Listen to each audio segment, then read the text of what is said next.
வணக்கம் நண்பர்களே. நம்ம ஆசையாக ஒரு வேலையை செய்ய ஆரம்பிப்போம். ஆனால் எதிர்பாராத விதமாக ஏதோ ஒரு சூழ்நிலை காரணமாக அதை நிறுத்த வேண்டி இருக்கும். அப்போ நம்ம மனசு ரொம்ப கஷ்டப்படும்.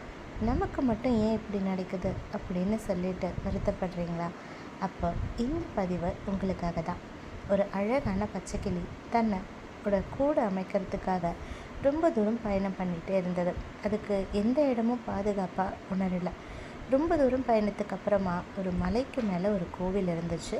கொஞ்சம் பாழடைந்த நிலைமைன்னு சொல்ல முடியாது, ஆனால் ரொம்ப காலமாகவே யாரும் அந்த கோவிலுக்கு வராத தடயங்கள் நிறையவே இருந்தது. அங்கங்கே ஒட்டடைகளாக இருந்துச்சு. அங்கே ஒரு பெரிய மணி இருந்தது. அந்த மணிக்குள்ளே போய் பார்த்து அந்த கிளிக்கு தோணுச்சு, இந்த இடம் நமக்கு ரொம்ப பாதுகாப்பாக இருக்கும். காலத்துலேயும் நமக்கு ஒரு உறுதியான இருப்பிடம் கிடச்சிருச்சுன்னு சந்தோஷப்பட்ட அந்த கிளி அங்கே பக்கத்தில் இருந்த குச்சிகளை, சின்ன சின்ன இலைகளை வச்சு தன்னுடைய கூட்டை அமைக்க ஆரம்பிச்சுது. கூட்டையும் வெற்றிகரமாக அழகாகவே அது அமைச்சாச்சு.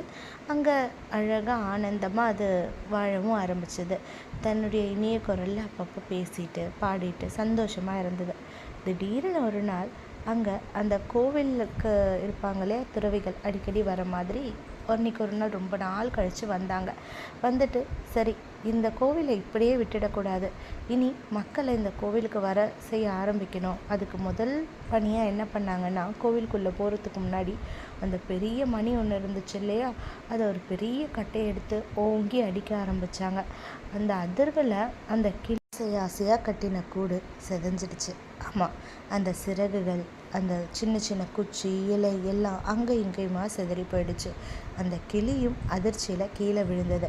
ஆனால் மறுநொடியே எழுந்து கொஞ்சம் உயரமான இடத்துக்கு பறந்து செல்ல முயற்சி பண்ணி அதே மாதிரி பறக்கவும் ஆரம்பிச்சுது.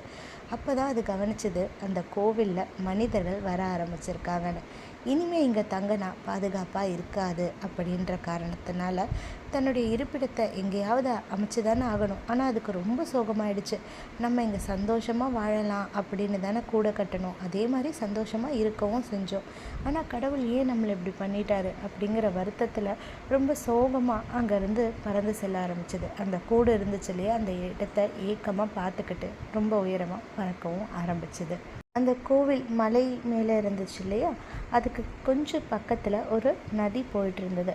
அந்த நதியை கடந்ததும் அங்கே போய் பார்த்தா ஒரு பசுமையான வனம் இருந்தது. பல வண்ணங்களில் நிறைய மலர்கள் பூத்து குலுங்கிட்டு இருந்தது. பட்டாம்பூச்சிகளும் குட்டி குட்டி பறவைகளும் ரொம்ப சந்தோஷமாக இங்கேயும் அங்கேயுமா சுற்றி திரிஞ்சிட்டு இருந்தது. நிறைய பழ மரங்கள் எல்லாம் இருந்துச்சு. இனிமையான சுவை கொண்ட பழங்கள் இருந்தது.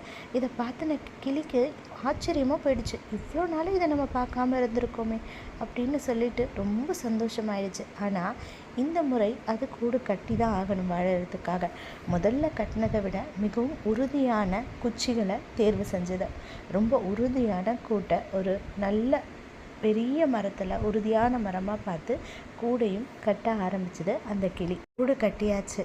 இப்போ அந்த கிளி அந்த கூட்டில் உட்காந்துக்கிட்டு அழகாக தன்னுடைய இனிமையான குரலில் மறுபடியும் பாட ஆரம்பிச்சது. ரொம்ப சந்தோஷமாக தன்னுடைய வாழ்க்கையை மறுபடியும் ஆரம்பிச்சது. ஆமாம், இதே மாதிரி தான் நம்ம பல முயற்சிகளை நம்ம வாழ்க்கையில் எடுக்கிறோம். ஆனால் ஏதேதோ காரணங்களால், சூழ்நிலைகளால் அதை கைவிட வேண்டி இருக்குது. ஆனால் அதுக்கெல்லாம் அதோட வாழ்க்கை முடிஞ்சுது அப்படிங்கிறது அர்த்தம் கிடையாது. அந்த பகுதி அதோடு நிறைவடையுது ஏதோ ஒரு நன்மைக்காக. அந்த இடத்துலையே அந்த கிளி இருந்திருந்தால் அது அதுக்கு ஆபத்தாக தான் மாறி இருக்கும். அதுவும் இல்லாமல் இவ்வளோ ஒரு பசுமையான சூழ்நிலையில் அதுக்கு வாழறதுக்கான இடம் அமைஞ்சிருக்காது. சுதந்திரமாக சந்தோஷமாக வாழறதுக்கான இடம் அதுக்காக காத்துக்கிட்டு இருந்திருக்கு. அந்த ஒரு செயலுக்காக கூட இந்த சூழ்நிலை அமைஞ்சிருக்கலாம், அப்படி தானே?